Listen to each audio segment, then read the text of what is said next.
Quand j'ai rencontré ma femme, c'était plutôt une petite souris, très discrète, toujours un peu dans son coin. Mais j'ai rapidement appris à la connaître et j'ai vu qu'elle pouvait être quand même très combative. Mais cela dit, depuis qu'elle a son cancer, j'ai réalisé à quel point c'était une véritable guerrière. J'ai connu Sophie au milieu des années 80 par sa sœur qui avait joué dans un groupe de rock.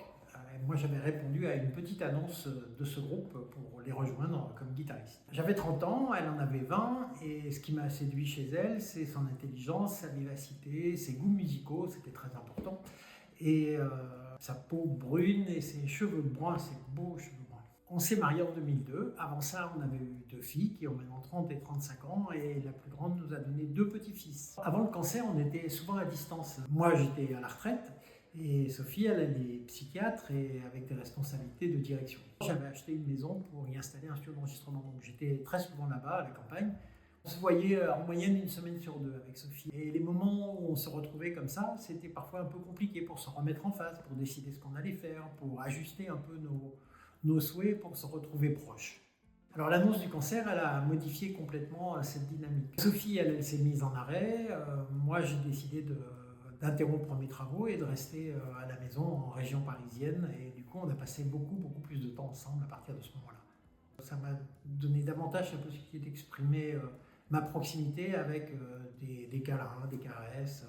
Sophie a été très préoccupée par ce qui allait advenir de ses beaux cheveux. Elle a trouvé des coiffures avec des cheveux courts qui allaient très bien, et puis finalement elle a trouvé une perruque également qui lui convient maintenant très bien. Donc ça a été pour moi l'occasion de la complimenter à nouveau, et ça le sera à nouveau, même si les compliments c'est pas mon truc naturel le plus simple.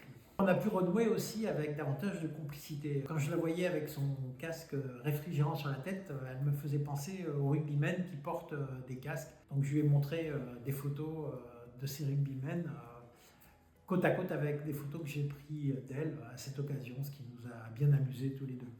Alors cette image de combattante avec le casque de rugbyman sur la tête, finalement ça correspond assez bien à Sophie, parce que j'ai réalisé à quel point c'était une véritable guerrière. Face à la chimio, elle fait preuve d'une combativité et d'une bravoure remarquable.